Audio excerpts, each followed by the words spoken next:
Okay. All right, now it's probably live. I see the live at the top of the screen now.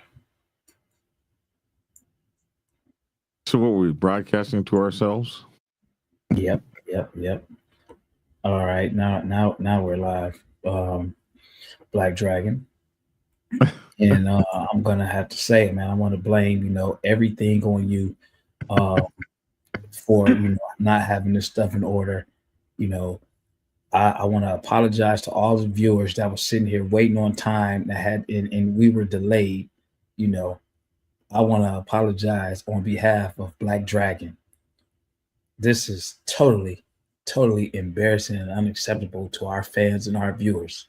We must do better at being on time because we are nothing without them. So, viewers that's watching the Black Dragon Biker TV show, the Out Bad show, we sincerely apologize for being late. You Push know, and put all your blame you on know, Black Dragon. you know that we were on time. You know that the system just died. Oh my God, this really makes me angry. Okay. Morning, folks. Somebody was watching us.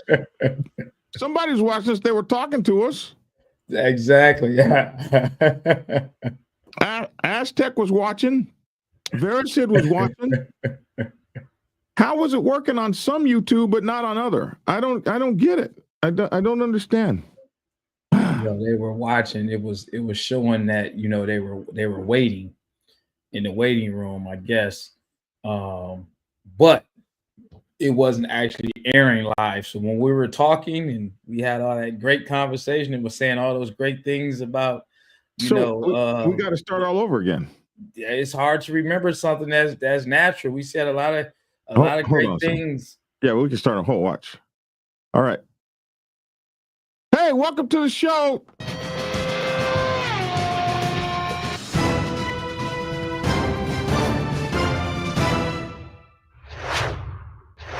And welcome to the show. Oh my goodness. We got myself and Lavish D. Williams on the show. Oh my God.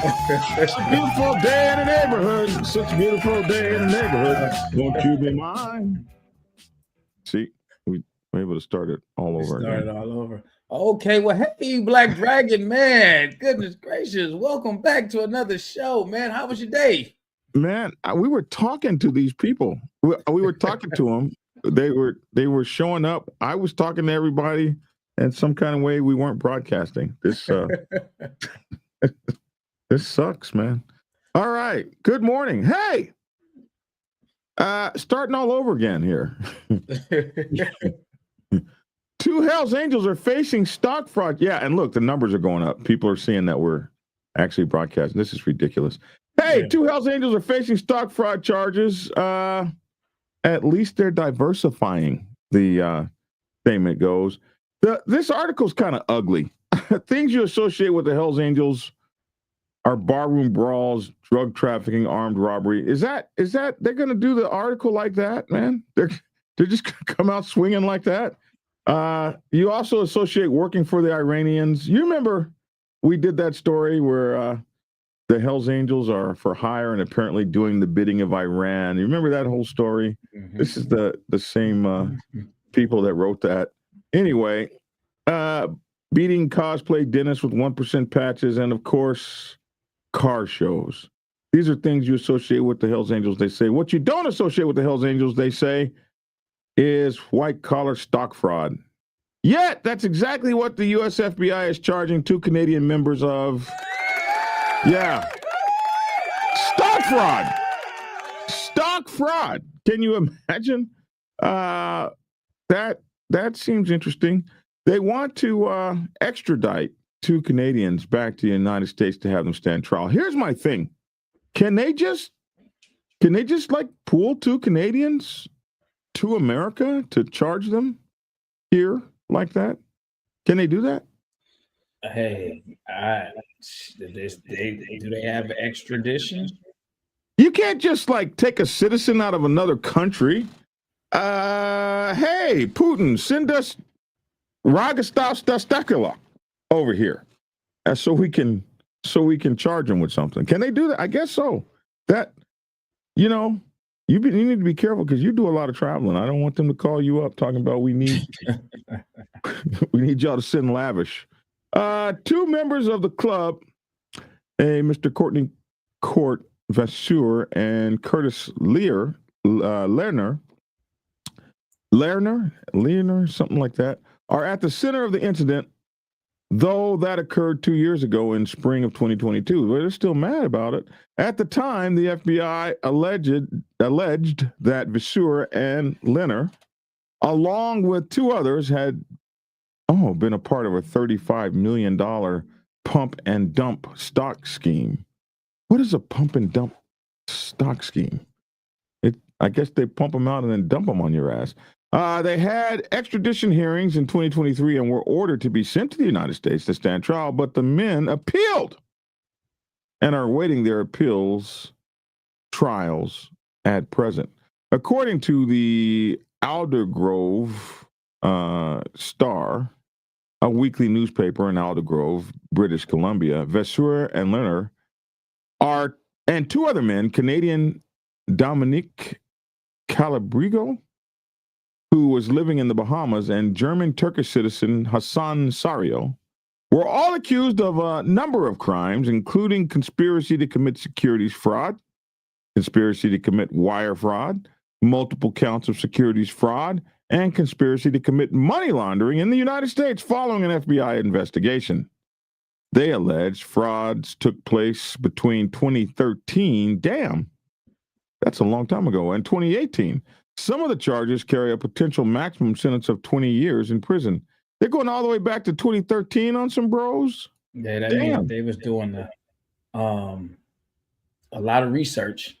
2013 to 2018, them brothers haven't committed they were building the case. Crime. They were definitely building the case.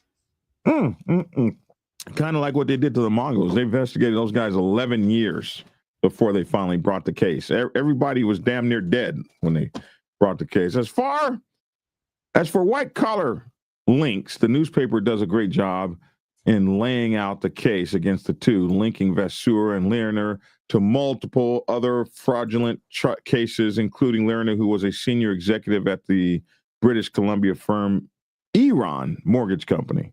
Though Lerner wasn't charged, the company's former president and vice president pleaded guilty to defrauding 3,200 investors out of $170 million. But they weren't charged. Lerner wasn't charged, so why are you even linking that to him? But they do that a lot in these papers. Again, while it's not unheard of that a motorcycle club would commit fraud, it's usually defrauding insurance agencies and others. It's also just funny to think about burly club members wearing a full cut in the bullpen of the U.S. Stock Exchange, but committing Gordon Gekko-style fraud. But hey, we all need diversity in our portfolios. This was a nasty ass article. I really didn't read it before I saw it. I saw it and grabbed it, but this is a nasty article. First of all, here we go again. And this is why these guys can't get fair trials. Yeah, definitely. No, but just look at this. You got two guys who were accused of fraud or whatever the case may be. Okay, so these are two guys that happen to be in the Hells Angels. The whole way this whole story looks like is the Hells Angels committed stock fraud. And they say that right here in the bottom of the story. It's just funny to think about again, while unheard of that a motorcycle club would commit fraud. Well, now wait a minute. Two guys in a motorcycle club allegedly committed fraud. Not particularly the motorcycle club. And we all know in these clubs, we got all types of different people with all types of different backgrounds. Well, and police departments have that too. Exactly. So it doesn't reflect the organization. Well, it's the individual. However, they put it out there as is the organization. It's just sickening. It's sickening to me how they do that. And let me tell you, now that we're on this subject, I talk to a lot of these guys that are in jail from these various clubs.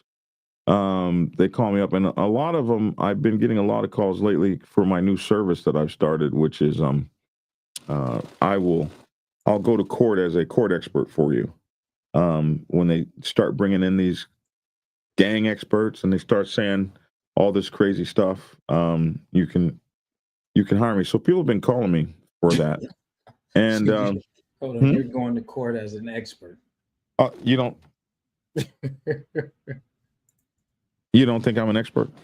You say, hey, people are calling me to go to. Listen, I'm just letting you know light of it's happening. Say, hey, and listen up. I want you to hear Black Dragon. He's going to come in. Now, who's Black Dragon? He's a YouTuber who writes books about the biker lifestyle. He's going to come in here and he's okay. All right, hey. Well, what do you got? You're facing a cop that has no experience with motorcycle clubs, talking about the sergeant in arms job is to protect the president at all costs, and this is they're full of shit. I'm on board, man. You might as well get the guy who wrote the book about it. He didn't write the Sergeant in Arms Bible. I did. You know, number one bestseller, read worldwide.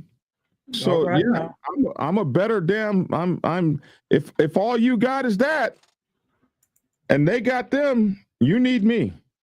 So anyway, my point here is that as I've been talking to some of these folks, some of the stuff that's going on with them as a result of these newspaper articles are absolutely crazy. And we're going to start exposing some of the underside because here's the problem. A lot of guys, when they call me, they're in these big clubs, big name clubs, and they're not allowed to talk to the press. So a lot of times when they call me, it's like, I got to tell you the story, and because my story's not getting out. But I can't, you can't say that you talked to me. Well, if I can't talk to you, if I can't say that I talked to you, if I can't list a source, I can't go on the channel with your story and there's no backup to your story. So guys are trying to work this out. They're trying to work it out with their clubs, trying to work it out with their lawyers. Some of these guys are in bad shape. And I mean, you got to see what's happening to these guys. Once these newspaper articles go up and you're living in a town, you know you're going to lose your job. Now, you're innocent until proven guilty, right? The first thing that happens is they lose their damn job. The first thing is you lose your job, but don't be getting a divorce. If you're getting a divorce or something like that, your wife is going to show up in the divorce court with these newspaper clippings every damn time. And you ain't even been found guilty of shit. I've seen this. It's crazy. I talk to these guys. You look up and there's child protective services sitting in your driveway. You just got home. You made all the news and everything. Your kids are getting hell at school, getting picked on, getting beaten up because their dad is some kind of 1% monster or something. This is really, these news articles like this are really devastating. They sell a lot of papers. They sell a lot of advertisements and stuff, but they destroy people. They destroy people's ability to get a fair trial. It's kind of crazy. Even I've been, even I have been thrown by some of these articles. When you read the article, like the article that we did a few days ago about the guys who got in a fight down in San Angelo with the Marines, and the way they write it, the first thing you say is, "Oh my God, they hurt a Marine." But what's the real backstory? Were the Marines in the bar starting to fight? And Marines and sailors can do that. We're known for that. We're known for going in local bars and tearing them the hell down. I did it when I was young. We pick as many fights as people Actually, I think we probably pick more fights. We got our own little gang. I was in a little Navy gang. We'd go into a bar and beat the hell out of the local, especially some You Detroit were in the boys Navy gang. I mean, in so the you hood. said what? A Detroit dude. Some Detroit boys in the hood.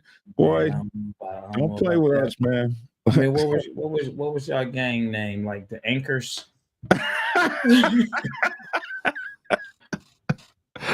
How'd you know? I'm just The saying, salty man. anchors, bro. Don't do that. The Pirates, Good. the Shippers. The shippers. The Northwest shippers. Don't do that.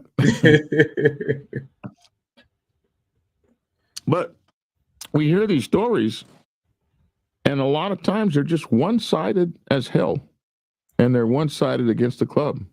The Barnacle Booty Bandits. That damn sure wasn't our name. Oh my goodness, what's wrong with the? You guys are twisted out there.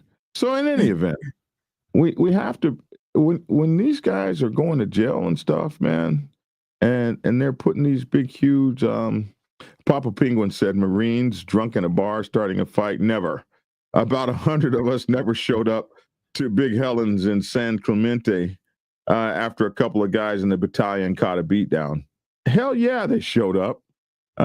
So we have to think about it because we can be thrown. I mean, the article was that the guys in the biker club in San Angelo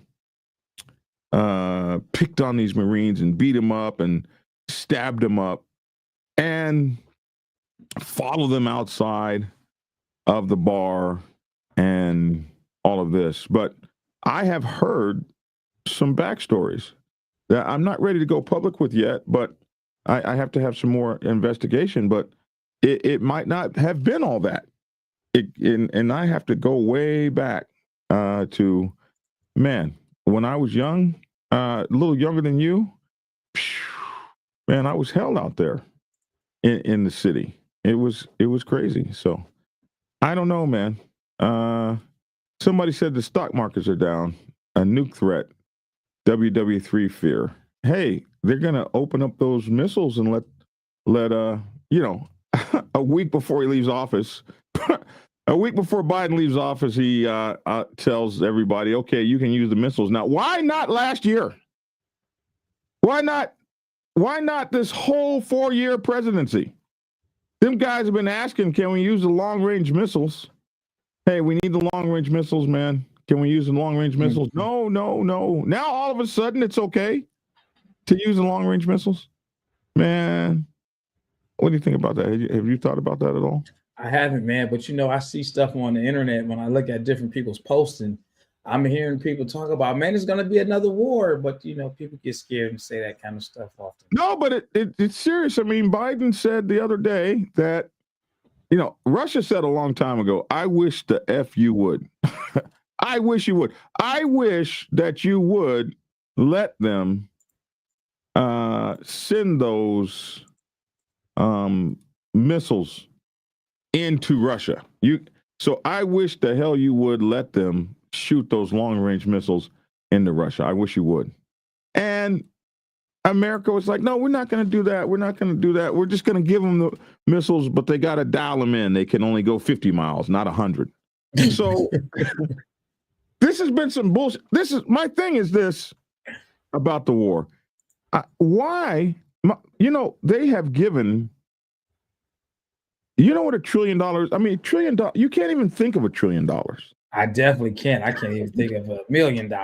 You can't even imagine $1 trillion. Like when you close your eyes and you see $1 trillion, you don't even see it. It's like there's no, you don't see an ocean liner or nothing. When you see $1 trillion, you don't even see $1 trillion because you ain't never had $1 trillion and you never will. But we have given them billions and billions and billions.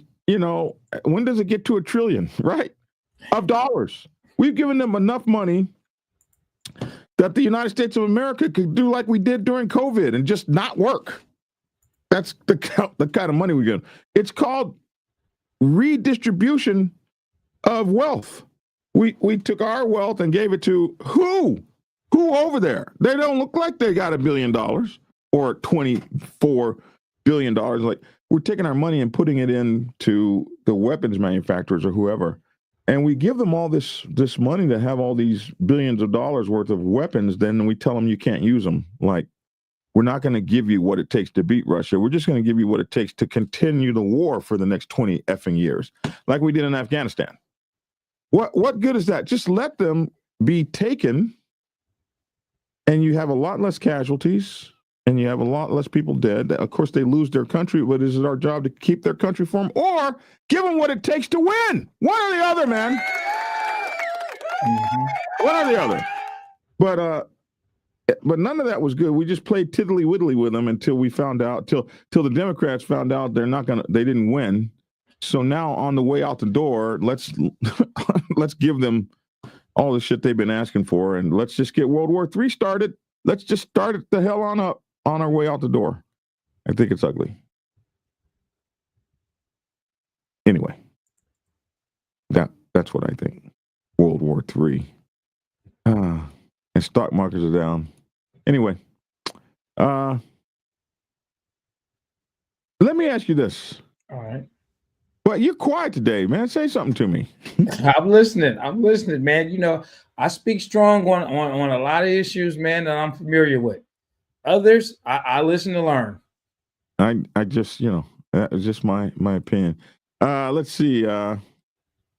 Canada would have to agree to the extradition. They will not cooperate with an extradition request if the country requesting it will be seeking the death penalty for the punishment. I don't think they're going to kill those guys. Robert says Biden's out bad. Politicians are getting nice fat businesses each time, though. Bet Zelensky isn't hungry at all. Well, no, he doesn't look hungry. He looks actually well fed. Anyway, that's my take on that. I hope that they get that stuff together, man. You said you were going to ask me something. I was going to ask you something about MC Protocol. It hit me so fast and went out of my head. Yeah. What's the MC Protocol for a sit down? Shit, man, you put me on the spot, man. What kind of sit down are we talking about? We're talking about, okay, so when you go to sit down, some guy asked me this the other day, and I said, man, I'm going to talk about that. So when you go for a sit down and you go to a 1%ers clubhouse, what's the first thing they ask you to do? Tripping. Let's go. See the line up. See. You remember? I mean, I want to be honest, without, biker book protocol, it's pretty much, hey, man, I need to talk to your president and or your national, because we need when you walk in the door, when the 1%ers call you over to their clubhouse, what's the first thing they ask you to do for when you're going to a sit down? Shit, they don't ask us that. They don't ask us anything. Now, we come with our men. You come with your men. You come with your men, and they have theirs, and it pretty much be like a standoff. So that's if you're a club. So if you're a respected club, that is kind of how it goes, right? Okay, so yeah, let's say this. From my experience, from my knowledge, from what I see that happens here, we all have a certain level of respect amongst each other.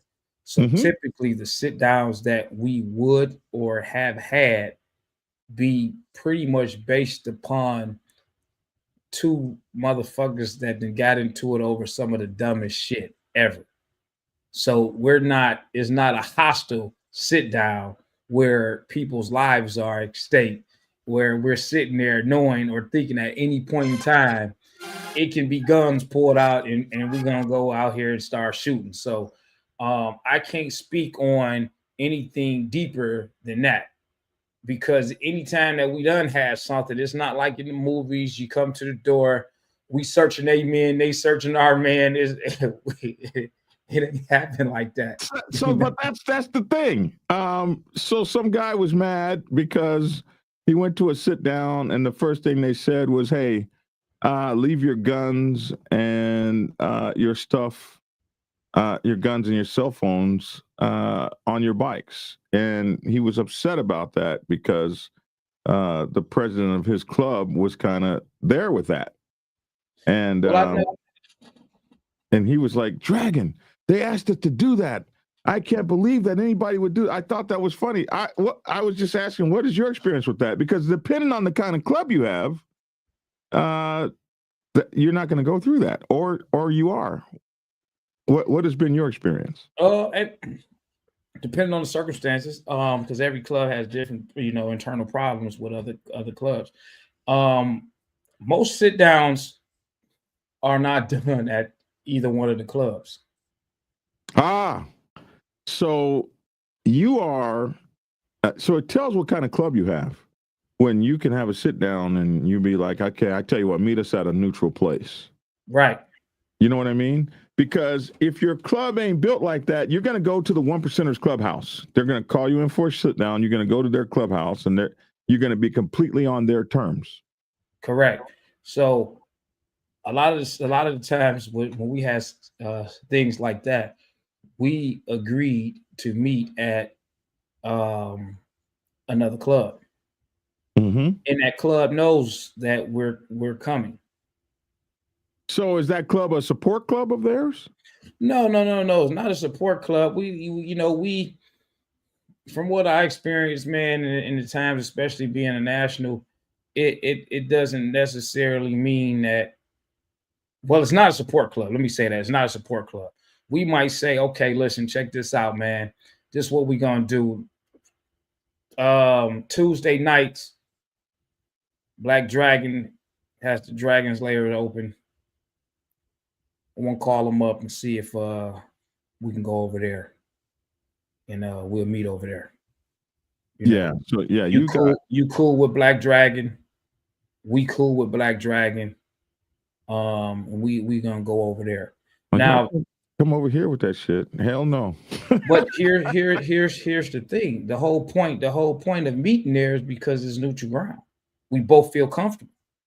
You have to be on a certain level to tell a 1% club, I'm going to meet you on neutral ground. I don't think if you're not at that level, they're going to tell you. It's not telling. We're collectively coming together. I'm not telling you, hey, this is what you're going to do. We're going to talk it out, and we're going to figure out, hey, well, we go over here, because both sides got to feel comfortable. Not all clubs are operating on that level, bro. And that's true. That's why I say I only can speak on my perception and things that I had experienced.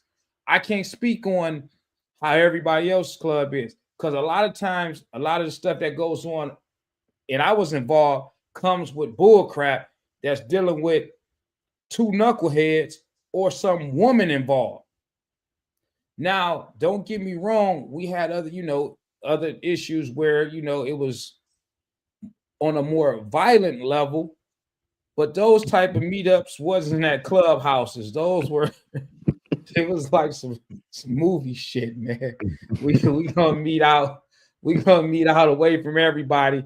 And even in those situations, you got people that's staked out all over the goddamn place. You got somebody that's like, yeah, man, we see the cars coming in.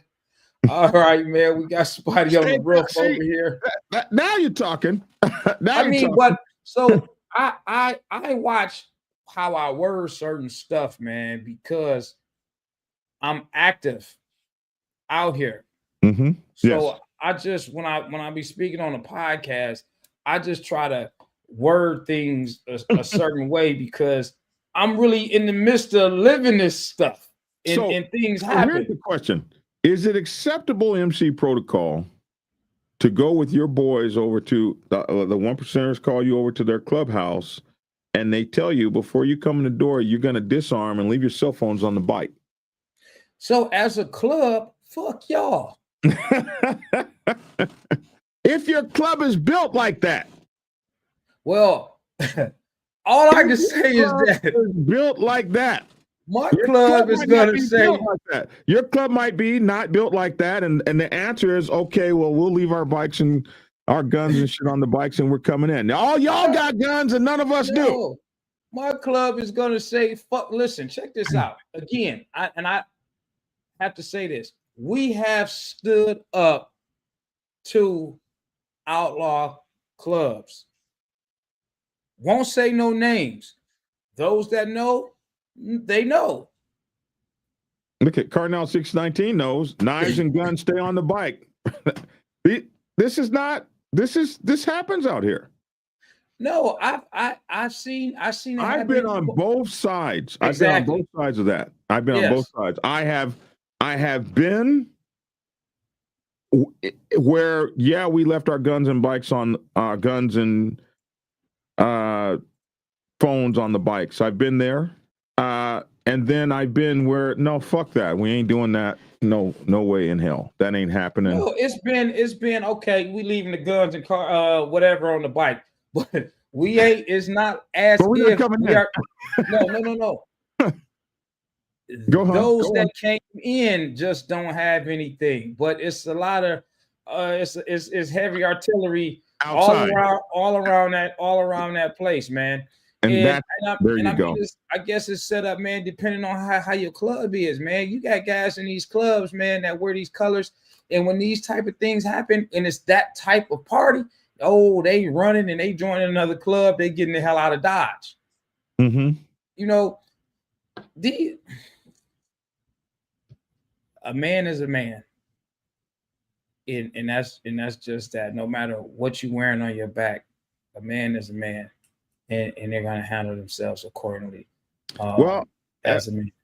It just depends. So I tell guys, it's really based on how your club is built. And the reason that I'm going through this is interesting. I'm writing a book right now called MC Protocol 101. And it was interesting that when somebody asked me this a couple of days ago, they were pretty upset about it. And they asked me this, and they were facing this issue. And I just so happened to be pretty close to that chapter in my book where I talk about sit downs. And it was interesting to me because if you're going to go into a 1% clubhouse and you're meeting in a situation where it's a pretty terse situation, you got issues you got to handle. Yeah, probably the best thing is to meet someplace neutral. But if you're a 99% kind of club and your club is not built to stand like that, and you get called over to the 1% clubhouse, that's where a lot of people are going. You're going to go. Well, you got to think about this too, man. And again, every situation, every reason, every purpose, every point is totally different. These meetings just don't happen. Just like, hey, let's hold a meeting. A lot of times people skip and forget. Those two clubs are interacting in some type of way with each other. Mm-hmm. You got the two presidents, or you got the vice president, or whoever you got is communicating with somebody else. They're having a one-on-one. When you think we're gonna get these clubs together? Well, why don't you tell your people we want to have a sit down? That sit down might take a month to even happen. They're going back and forth. Well, let me get with my people. You know, they want to sit and they want to talk. You know, they want to have a sit down. Well, what is it about? I ain't really trying to. We ain't there yet. So spin them off. These same people you probably seeing in the streets anyway. But we know at some point we do need to get together. So a lot of this stuff is already in the works. It just hadn't happened. So when the sit down come, we already know what it's about. We are now putting it on the floor to make it official. Your nationals, my nationals, the two presidents or whatever. We talking about this problem. We need to figure out where we're gonna go from here. how we gonna fix it, how we gonna work it, what's to come about it. And if not, then right. All that be that all as it may. I'm talking about when it finally comes down and you've got to sit down and you walk to the front door and they say, hey, leave your bikes, leave your guns and your cell phones on your bike. And you walk in and you ain't got nothing and they got all the guns. Your club, we ain't coming in. We not coming in because it's gonna be some bullshit. If we coming in and we got the same shit you got, now it's a challenge. You're gonna reevaluate yourself. That's just that. We not walking into a gunfight blind. Now, if you're a weak, gullible club, hey, that's on you. But we not walking in there. I mean, my club ain't. Fuck your meeting. End this whole sit down. Go back to how it was before. Okay, well, your club is shut down in this town then. I wish we'd see your ass in a patch. All right, well. Okay, and that bike night is done too. Okay. You're boogie shutdown. That's what you are. I watch what I say when I'm on the internet, man. Because listen, man, you got a lot of young Thundercats out here, man. Oh my gosh! And I'm not saying that's being the toughest of the tough guy. I'm saying you got people that stand on principle, stand on business. David Roberts says, I know in my club in this surrounding area, the sergeant at arms contacts the other sergeant of arms and to arrange a sit down. And to be honest, we go to their clubhouse and we leave the cell phones at the front door. But that's it. Unfortunately, the only trouble we have had between our chapters, So here's a club that has actually done that. And they've left their guns and stuff at the front door. Here's the thing. If you're going to leave your guns and shit at the front door, I think you said it right.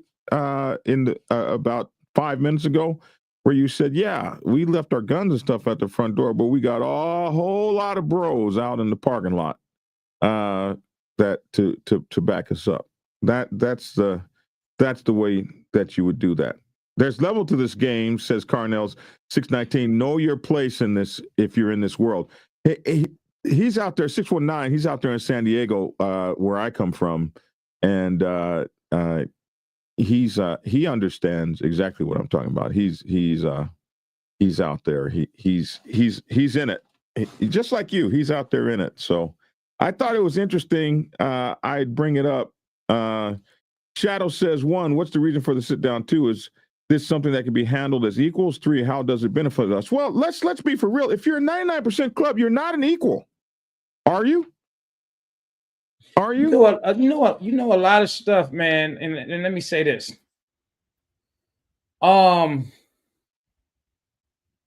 Carefully. The 99% world, as they call it around here, we are really the majority. Yeah, that's true. I've had outlaw clubs tell me that in some type of way, we really control the way that they move around.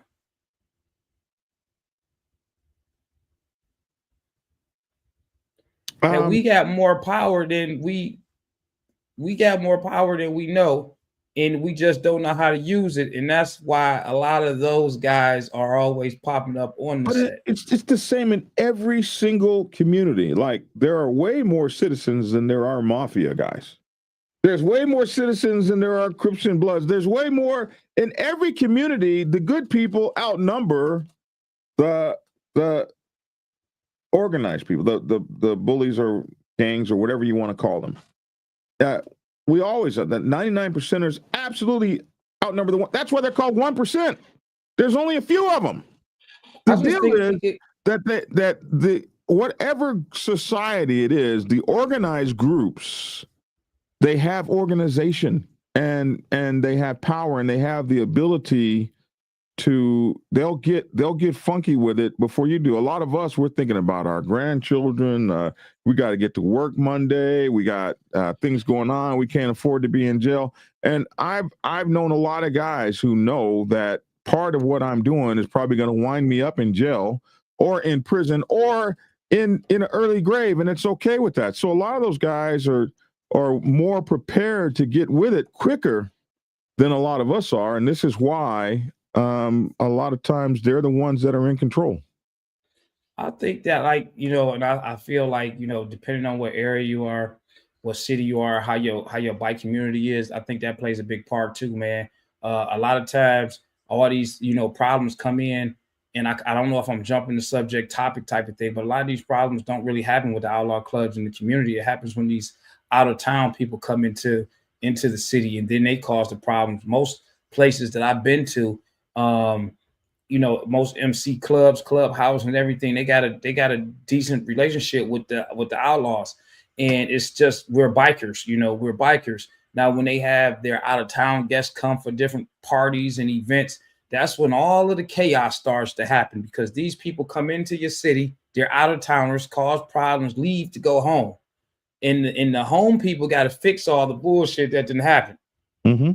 And here, a lot of and we have meetings for that, and we build these relationships with these clubs in general, all of them, where we try to eliminate a lot of the bullshit from happening like that, man, because it fucks up our city. You might have this outlaw club that's real big supporters of my club, and when they had a out of town guests come, they're not trying to fuck up the relationship that they got with our club.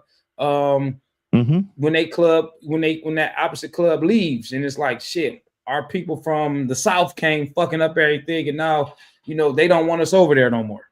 Mm-hmm. So around here, everybody's we're trying to be as peaceful as possible, but at the same time, we will stand on business, but we're not out there with our chests out. We all know everybody can get grimy and get dirty, but what's the purpose and the point? Yes. You respect each other and give each other that respect, and that's just that. Absolutely. I just thought it was an interesting subject, and I wonder how like other clubs do it. The bottom line is this can be a dangerous game out here. You got some of these outlaw clubs, man. A lot of times, well, I ain't gonna say a lot of times, I'm gonna say, speaking from personal experience,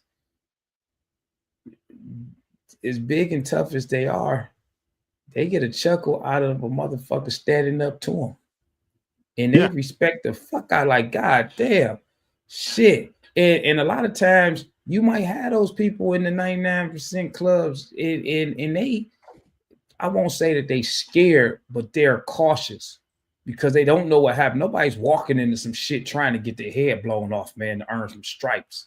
But to stand tall together as a club, not knowing, and you're like, shit, man, I'm rad for my club. I don't know what the end might be.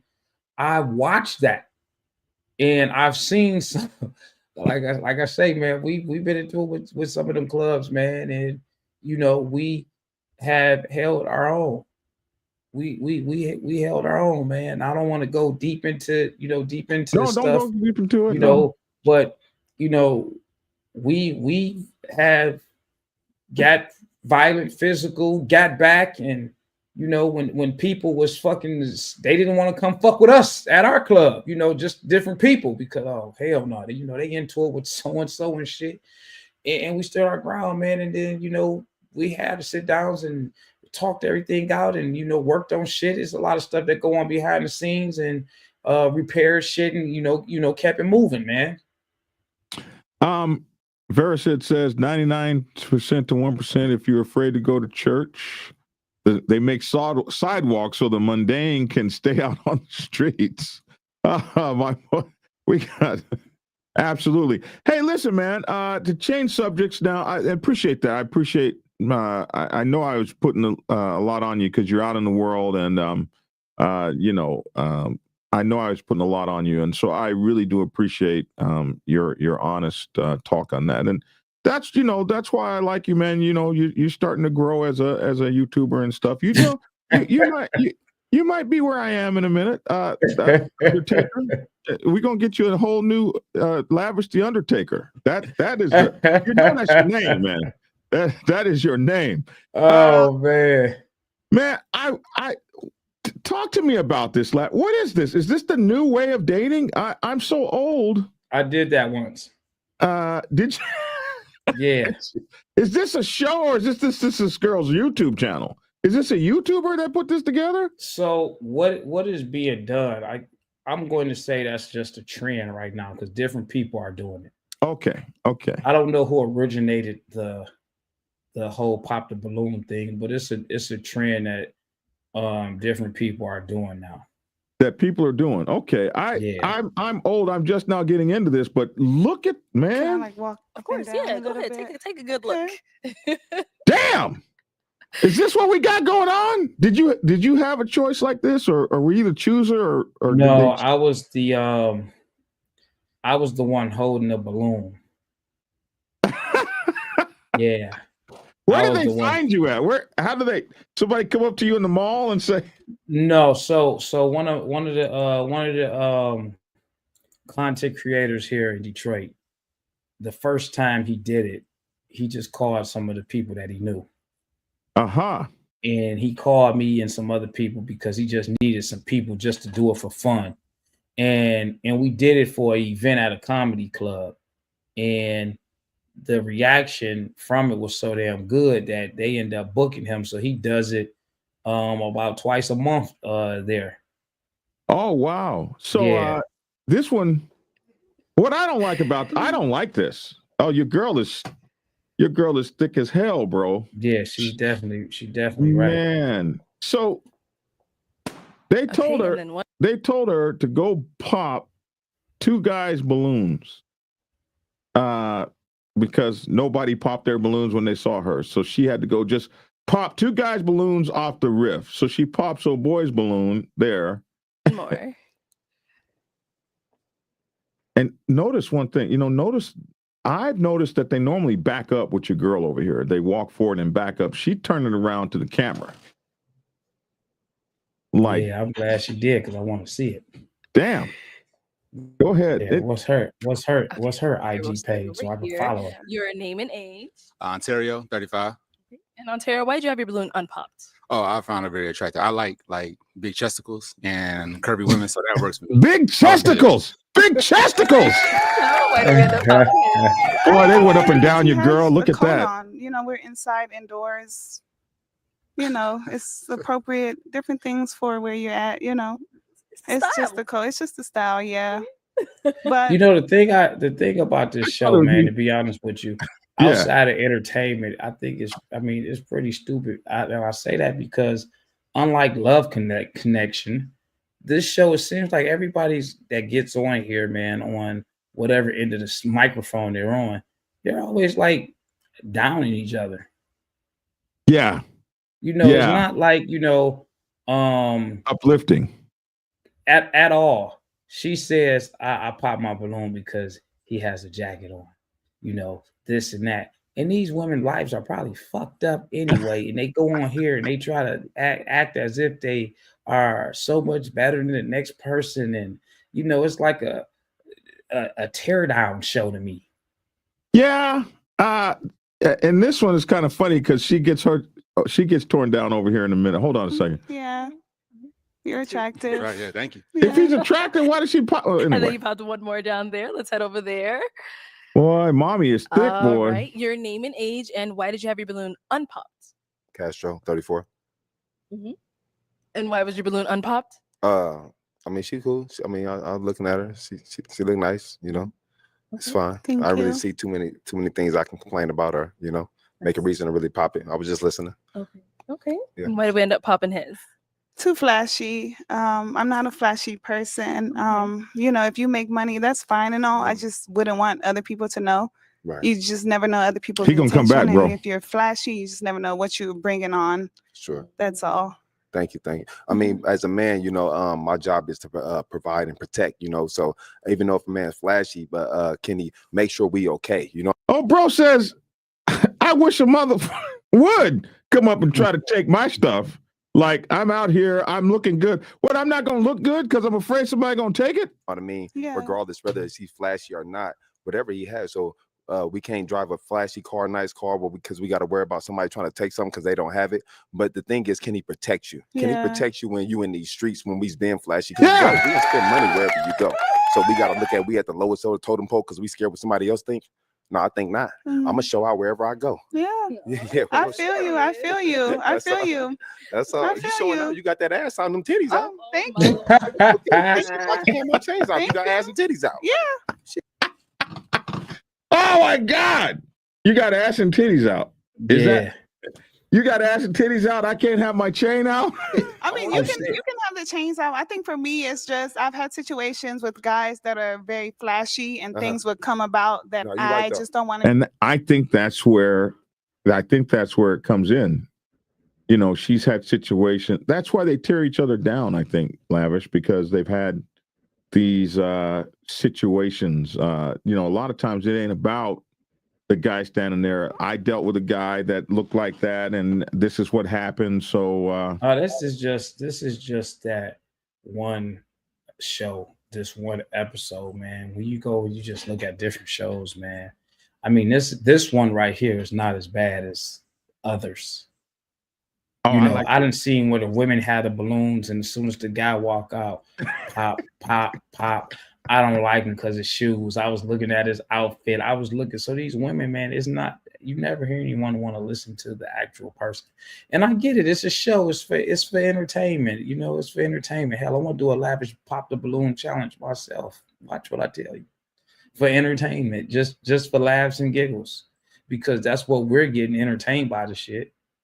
This is. I feel so old. Like this is like this in my day, we had the dating game.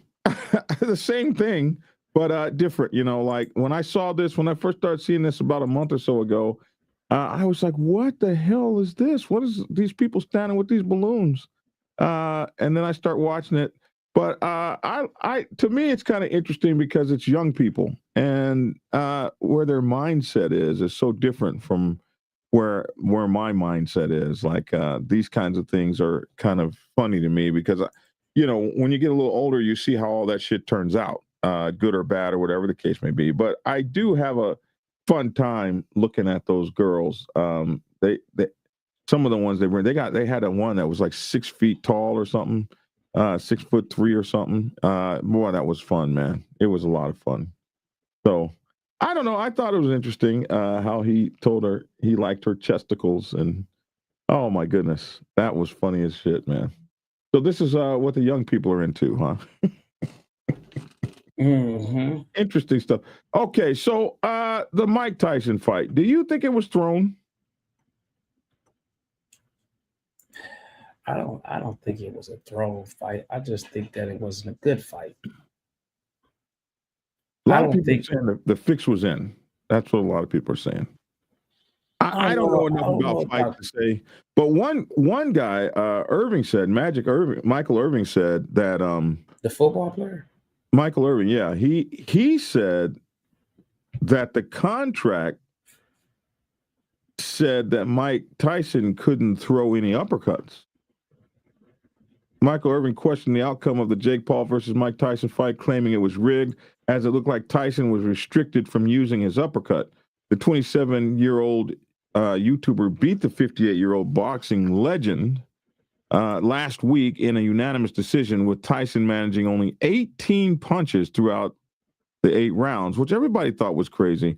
The judges' scores 80-72, 79-73, and 79-73. Like he won 2 of the rounds, the first 2 rounds. Paul later claimed that he held back against Tyson, saying he didn't want to hurt someone that didn't need to be hurt. The former influencer even paused to bow to Tyson before the final bell rang as a gesture of respect. However, Dallas Cowboys icon Irvin had suggested it was Tyson who was holding back due to a possible clause in the fight agreement. Speaking on the Herd podcast with Colin Cowherd, The 58-year-old said, I was looking for the patent, one in the body and one in the uppercut. When he hits that, it's boom, boom, boom. I want to see that. But we didn't get that. Not a one to the body, not one uppercut. And I saw someone else say that it was in the contract, no uppercuts. Now that would be crazy. They had it in the contract. Come on, guys. Why wouldn't Mike throw an uppercut? He says the former Cowboy star who nabbed 3 Super Bowl rings during his NFL stint likened Tyson's boxing comeback to what it would be if he returned to the gridiron, saying, if Mike Irvin had good knees and could still play football but didn't run a set route, something is fixed. So they say the fix is in, man. It was a killer shot. He didn't throw one. Jake Paul, by about the 5th round, had a chance to knock Tyson out. And I wonder if after what you said, did Jake Paul say, listen, I signed a contract. He can't throw an uppercut, so I'm not going to humiliate him. It's interesting. It's interesting. Yeah. I want to talk more about it tonight, man, when I do my podcast, man, at 8:00 on my YouTube channel, man. I want to talk. That's one of the things that I want to talk about. This fight, period.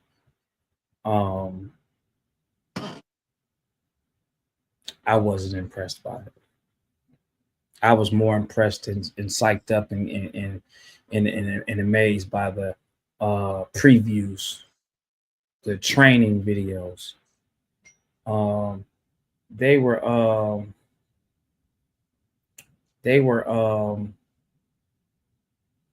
too friendly throughout the the months.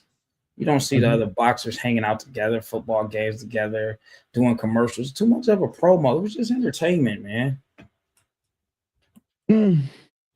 Are you gonna ever watch another fight with Mike Tyson again?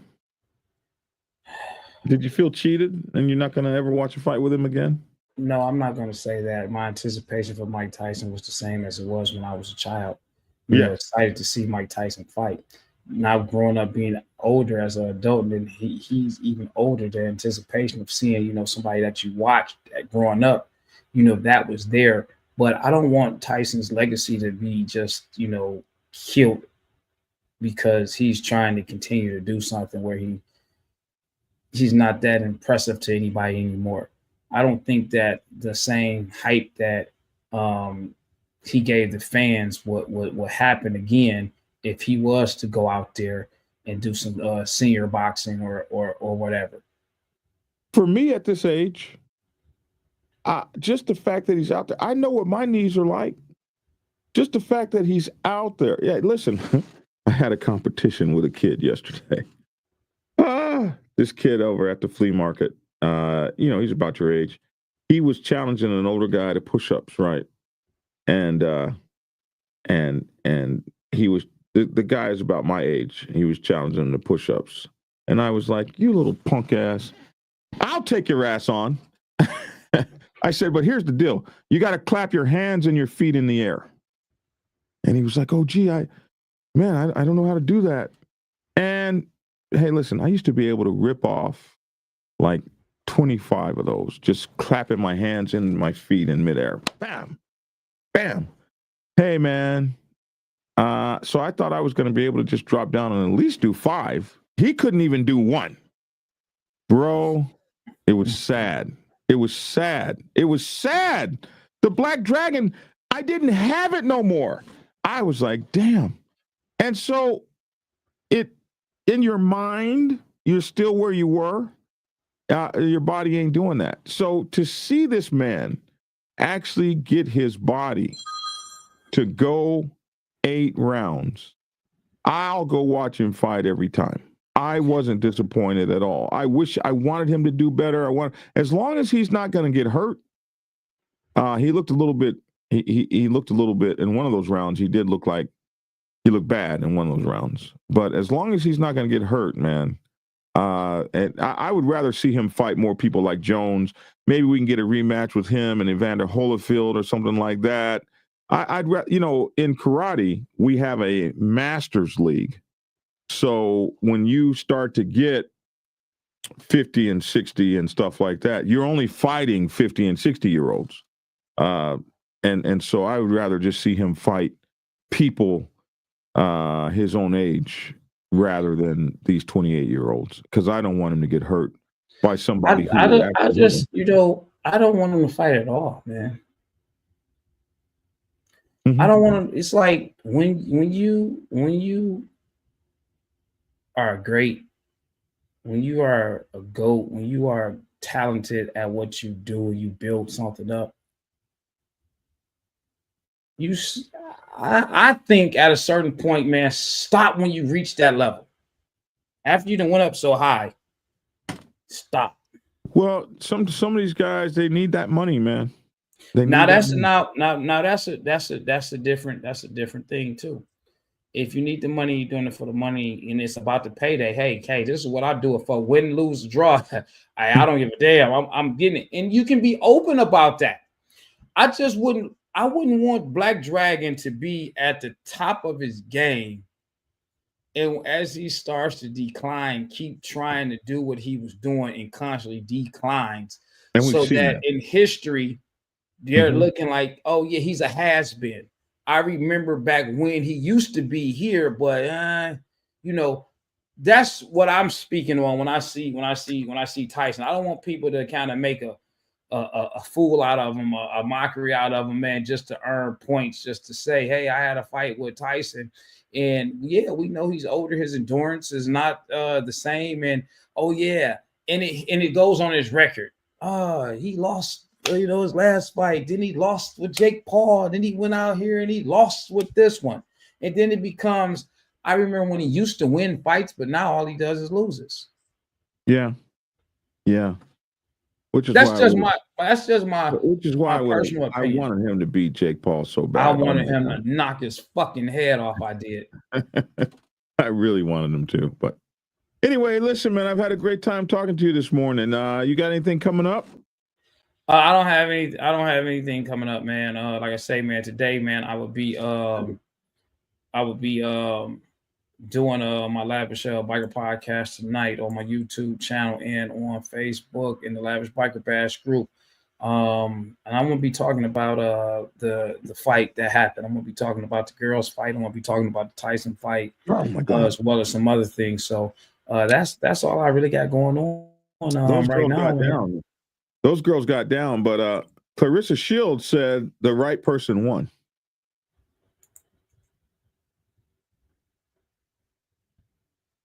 Speaking of Clarissa Shields, that girl, you know who Clarissa Shields is, don't you? Come on now, she's from Michigan. I thought she was from up north somewhere. Of course. Yeah. We winners. Yeah, have you ever met her? You ever had a chance to meet her? No, I haven't. You need to offer to tow her car or something. Hey, you can just go get people's cars, right? You can just go pull up to the yard and take their car. It's not that easy, man. That's stealing if I was to do that, sir. No, but if you just pulled up and hooked her car up and she'd come running out, you'd have an opportunity to meet her and be like, oh, listen, hey, can I get your digits? Yeah, we'll put your car down. You got to use Dragon. I'm about to get off this podcast, man. I got to start my day. You got to use that stuff, man. You got to use it. Over there at the school, not getting no phone numbers and stuff. What the hell's wrong with you, man? Out, Undertaker. You're out, man. All right, man. Y'all be smooth. Oh, say what now? Check me out on YouTube tonight. Lavish T. Williams on YouTube and all social media sites. All right, man. Take care. Anyway, somebody said something about the Dallas Cowboy cheerleaders. There they are, man. Yeah, they got. Yeah, they've been doing this for a long time. There you go, Carnell 619. There's the Dallas Cowboy cheerleaders right there. Holy moly. All right. Hey, listen, I appreciate you guys tuning in. I will catch you guys tomorrow. Tomorrow's Thursday, Friday, something, one of these days. Well, today's Wednesday. So tomorrow's Thursday. I'll catch you guys tomorrow. 10 o'clock. I got a doctor's appointment today, so wish me luck and stuff, man. What else, man? Hey, Jammin, Don't worry, we started late. Don't even look at it. Don't even look at the start of the show. It wasn't working, but fast forward in, man. We'll have some fun. Hey, I'm Black Dragon. That's my 2 cents. Love to hear your 2 cents in the comment section below. Thanks for tuning in so much, man. I really appreciate you guys. Have a good day. Try to find some way to treat someone out there like a beautiful piece of precious solid gold. And that's what we do to try to live in harmony out there in the world. All right, man. Thanks for tuning in, and get skinny. Prepare yourself to take the helm as president of your mighty motorcycle club by delving into the pages of Black Dragon's newest book, The President's Bible, Chronicle 1, Principles of Motorcycle Club Leadership. There you will learn to advance your skills in applying the 14 scientific principles of leadership similar to those taught to officers in the United States Naval Service. Available in hardcover, paperback, and ebook. Get yours today on Amazon, Kindle, or order it at your local bookstore. Order your autographed copy from blackdragonsgear.com. Be the best motorcycle club president you can be. Get the book. Get Black Dragon's first book, The Prospect's Bible, to learn how to join a motorcycle club. It has been an Amazon #1 bestseller for the past 7 years and is required reading for over 3,000 motorcycle clubs worldwide. This book is a must-have for new people venturing onto the motorcycle club set. It will teach you how to prepare yourself for service to the motorcycle club nation and show you how to qualify a motorcycle club to be worthy of your service. Available on Amazon, Kindle, and for order at your local bookstore. Get your autographed copy at blackdragonsgear.com. Be the best motorcycle club prospect you can be. Get the book. If you are seeking clarity about issues stemming from problems or crises occurring within your motorcycle club, then set up a consultation with Black Dragon. Black Dragon has over 30 years of experience in the motorcycle club world, having served as a national president of the 50-year-old Black Sabbath MC Nation for nearly 10 years. Black Dragon is a veteran negotiator, skilled in crisis management, conflict resolution, inter-club issues, press conferences, and club reputation management. You can set up an appointment to speak with him by phone at clarity.fm/black-dragon. Get the clarity you deserve to help make your MC the best place it can possibly be.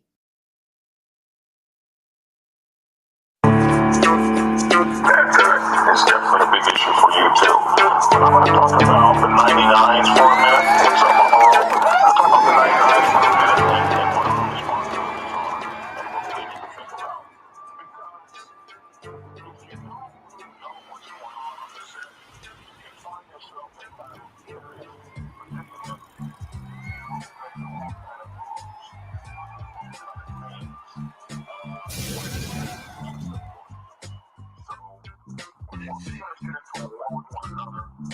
What should 99%ers do? Here's 10 things you should know. Number 1, stay in your lane. Find a corner and put your motorcycle club in it. If you're a president, you want to find a corner and put your motorcycle club in it. What I mean is, the set can be volatile. It can be very dangerous. And when you have that kind of thing going on, this set's not safe. So, as a 99%er motorcycle club, what you want to find is yourself in your business, in your lane, while all of the fancy stuff gets handled on other levels. Yeah, you heard that, didn't you? On other levels. Tried to tell you suckers, Black Dragon is the man. The Black Dragon is the man. A real OG. Bonafide, certified, a true MC. The Biker Boys. The Biker Boys. It's in the house, so most definitely blow the whistle for Black Dragon, Biker TV. That's right, I said Biker TV. See, one day, young young dragon made his way out the Navy to become a prospect. Some people thought he was crazy, but 5 years later, hard work became a habit. He became the president of the mighty Black Savage Nation. MCs, y'all, respectfully.